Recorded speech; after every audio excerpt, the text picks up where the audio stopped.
The Adventure of the Three Students. It was in the year 95 that a combination of events, into which I need not enter, caused Mr. Sherlock Holmes and myself to spend some weeks in one of our great university towns, and it was during this time that the small but instructive adventure which I am about to relate befell us. It will be obvious that any details which would help the reader exactly to identify the college or the criminal would be injudicious and offensive. So painful a scandal may well be allowed to die out. With due discretion the incident itself may, however, be described, since it serves to illustrate some of those qualities for which my friend was remarkable. I will endeavor, in my statement, to avoid such terms as would serve to limit the events to any particular place, or give a clue as to the people concerned. We were residing at the time in furnished lodgings close to a library where Sherlock Holmes was pursuing some laborious researches in early English charters, researches which led to results so striking that they may be the subject of one of my future narratives. Here it was that one evening we received a visit from an acquaintance, Mr. Hilton Soames, tutor and lecturer at the College of St. Luke's. Mr. Soames was a tall, spare man, of a nervous and excitable temperament. I had always known him to be restless in his manner, but on this particular occasion he was in such a state of uncontrollable agitation that it was clear something very unusual had occurred. "I trust, Mr. Holmes, that you can spare me a few hours of your valuable time. We have had a very painful incident at St. Luke's, and really, but for the happy chance of your being in town, I should have been at a loss what to do. I am very busy just now, and I desire no distractions," my friend answered. "I should much prefer that you called in the aid of the police." No, my dear sir, such a course is utterly impossible. When once the law is evoked it cannot be stayed again, and this is just one of those cases where, for the credit of the college, it is most essential to avoid scandal. Your discretion is as well known as your powers, and you are the one man in the world who can help me. I beg you, Mr. Holmes, to do what you can." My friend's temper had not improved since he had been deprived of the congenial surroundings of Baker Street. Without his scrapbooks, his chemicals, and his homely untidiness, he was an uncomfortable man. He shrugged his shoulders in ungracious acquiescence, while our visitor in hurried words and with much excitable gesticulation poured forth his story. "I must explain to you, Mr. Holmes, that tomorrow is the first day of the examination for the Fortescue Scholarship. I am one of the examiners. My subject is Greek, and the first of the papers consists of a large passage of Greek translation which the candidate has not seen. This passage is printed on the examination paper, and it would naturally be an immense advantage if the candidate could prepare it in advance. For this reason, great care is taken to keep the paper secret. Today, about 3 o'clock, the proofs of this paper arrived from the printers. The exercise consists of half a chapter of Thucydides. I had to read it over carefully, as the text must be absolutely correct. At 4:30 my task was not yet completed. I had, however, promised to take tea in a friend's rooms, so I left the proof upon my desk. I was absent rather more than an hour. You are aware, Mr. Holmes, that our college doors are double, a green baize one within and a heavy oak one without. As I approached my outer door, I was amazed to see a key in it. For an instant I imagined that I had left my own there, but on feeling in my pocket I found that it was all right. The only duplicate which existed, so far as I knew, was that which belonged to my servant, Bannister, a man who has looked after my room for 10 years, and whose honesty is absolutely above suspicion. I found that the key was indeed his, that he had entered my room to know if I wanted tea, and that he had very carelessly left the key in the door when he came out. His visit to my room must have been within a very few minutes of my leaving it. His forgetfulness about the key would have mattered little upon any other occasion, but on this one day it has produced the most deplorable consequences. The moment I looked at my table, I was aware that someone had rummaged among my papers. The proof was in 3 long slips. I had left them all together. Now, I found that one of them was lying on the floor, one was on the side table near the window, and the third was where I had left it. Holmes stirred for the first time. "The first page on the floor, the second in the window, the third where you left it," said he. "Exactly, Mr. Holmes. You amaze me. How could you possibly know that? Pray continue your very interesting statement." For an instant I imagined that Bannister had taken the unpardonable liberty of examining my papers. He denied it, however, with the utmost earnestness, and I am convinced that he was speaking the truth. The alternative was that someone passing had observed the key in the door, had known that I was out, and had entered to look at the papers. A large sum of money is at stake, for the scholarship is a very valuable one, and an unscrupulous man might very well run a risk in order to gain an advantage over his fellows. Bannister was very much upset by the incident. He had nearly fainted when we found that the papers had undoubtedly been tampered with. I gave him a little brandy and left him collapsed in a chair, while I made a most careful examination of the room. I soon saw that the intruder had left other traces of his presence besides the rumpled papers. On the table in the window were several shreds from a pencil which had been sharpened. A broken tip of lead was lying there also. Evidently the rascal had copied the paper in a great hurry, had broken his pencil, and had been compelled to put a fresh point to it. "Excellent," said Holmes, who was recovering his good humor as his attention became more engrossed by the case. "Fortune has been your friend." This was not all. "I have a new writing table with a fine surface of red leather. I am prepared to swear, and so is Bannister, that it was smooth and unstained. Now I found a clean cut in it about 3 inches long, not a mere scratch, but a positive cut. Not only this, but on the table I found a small ball of black dough or clay, with specks of something which looks like sawdust in it. I am convinced that these marks were left by the man who rifled the papers. There were no footmarks and no other evidence as to his identity. I was at my wit's end, when suddenly the happy thought occurred to me that you were in the town, and I came straight round to put the matter into your hands. Do help me, Mr. Holmes. You see my dilemma. Either I must find the man or else the examination must be postponed until fresh papers are prepared, and since this cannot be done without explanation, there will ensue a hideous scandal, which will throw a cloud not only on the college, but on the university. Above all things, I desire to settle the matter quietly and discreetly.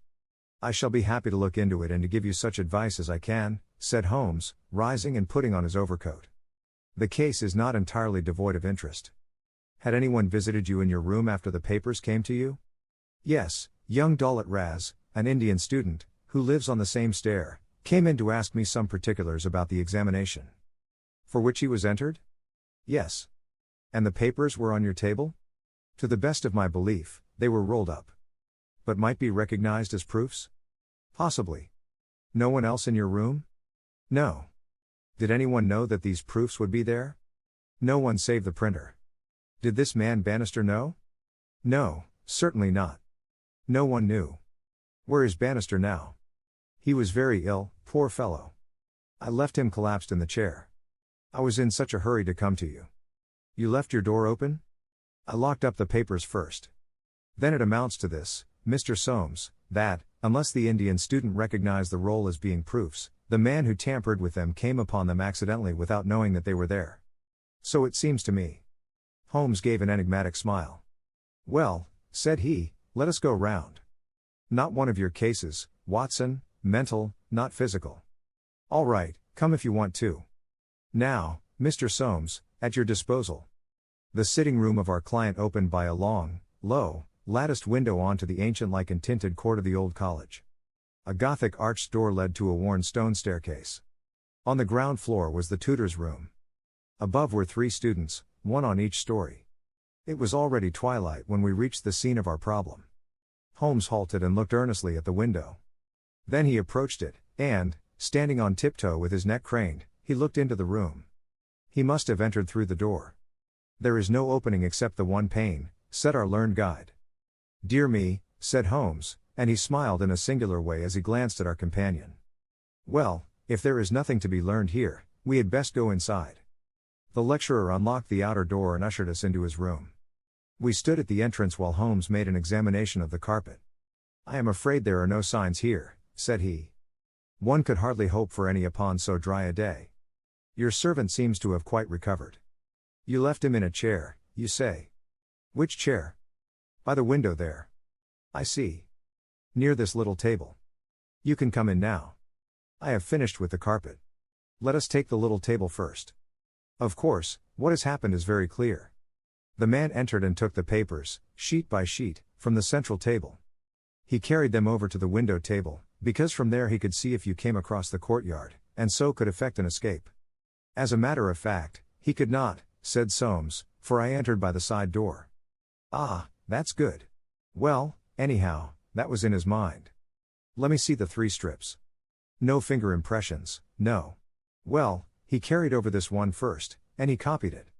How long would it take him to do that, using every possible contraction? A quarter of an hour, not less. Then he tossed it down and seized the next. He was in the midst of that when your return caused him to make a very hurried retreat, very hurried, since he had not time to replace the papers which would tell you that he had been there. You were not aware of any hurrying feet on the stair as you entered the outer door? No, I can't say I was. Well, he wrote so furiously that he broke his pencil, and had, as you observe, to sharpen it again. This is of interest, Watson. The pencil was not an ordinary one.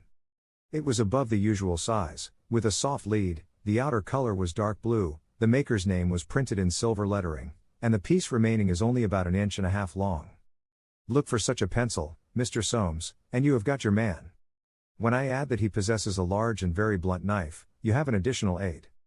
Mr. Soames was somewhat overwhelmed by this flood of information. I can follow the other points, said he, but really, in this matter of the length. Holmes held out a small chip with the letters NN and a space of clear wood after them. You see? No, I fear that even now. Watson, I have always done you an injustice. There are others. What could this NN be? It is at the end of a word. You are aware that Johann Faber is the most common maker's name. Is it not clear that there is just as much of the pencil left as usually follows the Johann? He held the small table sideways to the electric light. I was hoping that if the paper on which he wrote was thin, some trace of it might come through upon this polished surface. No, I see nothing. I don't think there is anything more to be learned here. Now for the central table. This small pellet is, I presume, the black, doughy mass you spoke of. Roughly pyramidal in shape and hollowed out, I perceive. As you say, there appear to be grains of sawdust in it. Dear me, this is very interesting. And the cut, a positive tear, I see. It began with a thin scratch and ended in a jagged hole. I am much indebted to you for directing my attention to this case, Mr. Soames. Where does that door lead to? To my bedroom. Have you been in it since your adventure? No, I came straight away for you. I should like to have a glance round. What a charming, old-fashioned room. Perhaps you will kindly wait a minute, until I have examined the floor. No, I see nothing. What about this curtain? You hang your clothes behind it. If anyone were forced to conceal himself in this room he must do it there, since the bed is too low and the wardrobe too shallow. No one there, I suppose? As Holmes drew the curtain I was aware, from some little rigidity and alertness of his attitude, that he was prepared for an emergency. As a matter of fact, the drawn curtain disclosed nothing but 3 or 4 suits of clothes hanging from a line of pegs. Holmes turned away, and stooped suddenly to the floor. "Hulloa! What's this?" said he. It was a small pyramid of black, putty-like stuff, exactly like the one upon the table of the study. Holmes held it out on his open palm in the glare of the electric light. "Your visitor seems to have left traces in your bedroom as well as in your sitting room, Mr. Soames. What could he have wanted there? I think it is clear enough.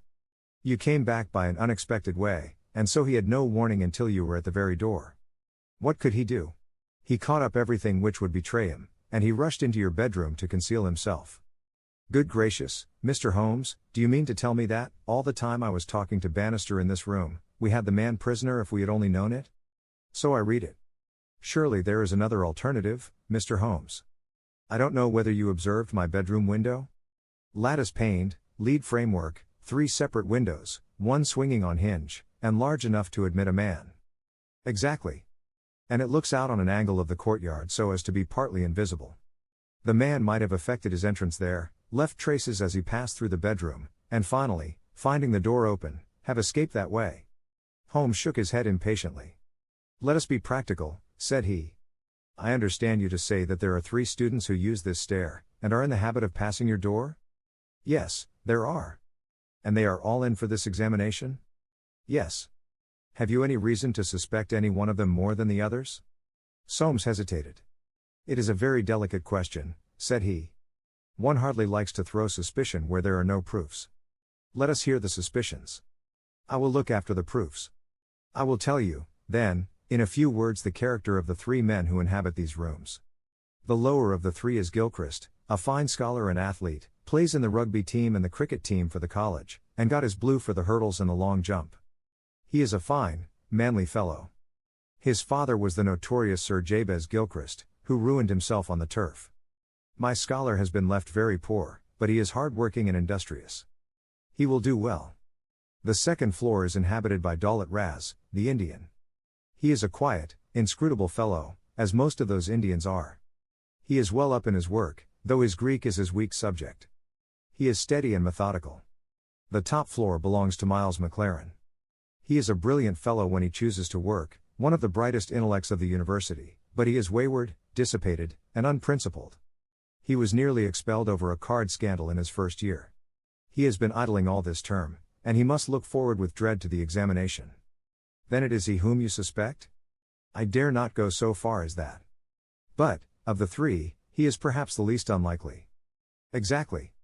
Now, Mr. Soames, let us have a look at your servant, Bannister. He was a little, white-faced, clean-shaven, grizzly-haired fellow of 50. He was still suffering from this sudden disturbance of the quiet routine of his life. His plump face was twitching with his nervousness, and his fingers could not keep still. "We are investigating this unhappy business, Bannister," said his master. "Yes, sir." "I understand," said Holmes, "that you left your key in the door?" "Yes, sir."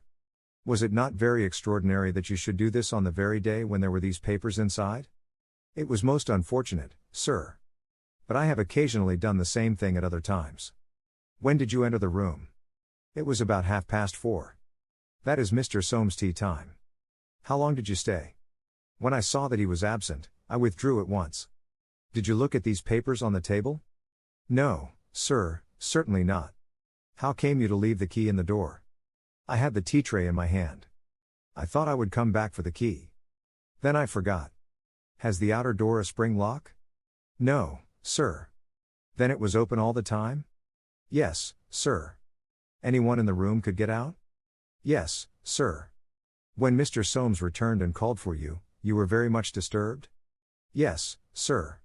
Such a thing has never happened during the many years that I have been here. I nearly fainted, sir."